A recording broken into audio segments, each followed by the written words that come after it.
ಬೆಂಗಳೂರಿನ ಹೊರವಲಯದಲ್ಲಿ ಚಿರತೆ ಕಾಣಿಸಿಕೊಂಡಿರುವಂಥದ್ದು, ಎಲೆಕ್ಟ್ರಾನಿಕ್ ಸಿಟಿಯ ಸುತ್ತಮುತ್ತ ಚಿರತೆ ಕಾಣಿಸಿಕೊಂಡಿರುವಂಥದ್ದು. ಜನ ಸಹಜವಾಗಿಯೇ ಈಗ ಕಂಗಾಲಾಗಿದ್ದಾರೆ. ಟೋಲ್ ಪ್ಲಾಜಾ ಬಳಿ ಚಿರತೆ ಕಾಣಿಸ್ಕೊಂಡಿದೆ. ಬೆಳಗಿನ ಜಾವ 3 ಗಂಟೆ ಸುಮಾರಿಗೆ ಚಿರತೆ ಕಾಣಿಸ್ಕೊಂಡಿರುವಂಥ ದೃಶ್ಯ CCTVಯಲ್ಲಿ ಸೆರೆಯಾಗಿದೆ ನೋಡಿ. ಫಸ್ಟ್ ಫೇಸ್ ಟೋಲ್ ಪ್ಲಾಜಾ ಇದೆಯಲ್ಲ, ಅಲ್ಲಿ ಚಿರತೆ ಕಾಣಿಸ್ಕೊಂಡಿದೆ. ಬೆಳಗಿನ ಜಾವ 3 ಗಂಟೆ ಸುಮಾರಿಗೆ ಹೆದ್ದಾರಿಗೆ ಬಂದಿದೆ. ಯಾವುದೋ ವೆಹಿಕಲ್ಗಳಿರಲ್ಲ,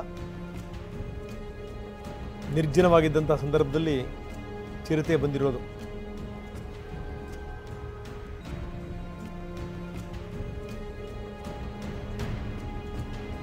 ಸ್ಥಳಕ್ಕೆ ಈಗಾಗಲೇ ಅರಣ್ಯ ಇಲಾಖೆ ಅಧಿಕಾರಿಗಳು ಭೇಟಿ ಕೊಟ್ಟಿದ್ದಾರೆ, ಪೊಲೀಸರು ಕೂಡ ಭೇಟಿ ಕೊಟ್ಟಿದ್ದಾರೆ.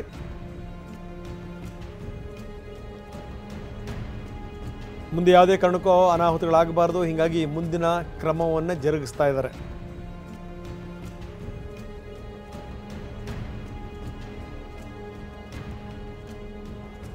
ಕಳೆದ ವಾರ ಜಿಗಣಿ ಸುತ್ತಮುತ್ತ ಚಿರತೆ ಕಾಣಿಸ್ಕೊಂಡಿತ್ತು, ನಿವಾಸಿಗಳು ಆತಂಕಕ್ಕೊಳಗಾಗಿದ್ದರು.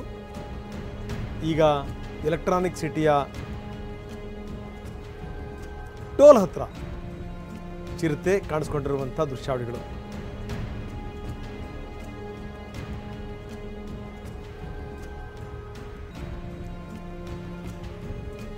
ನೋಡಿ, ಚಿರತೆ ಮೂವ್ಮೆಂಟ್ ಗೊತ್ತಾಗ್ತಾ ಇದೆ.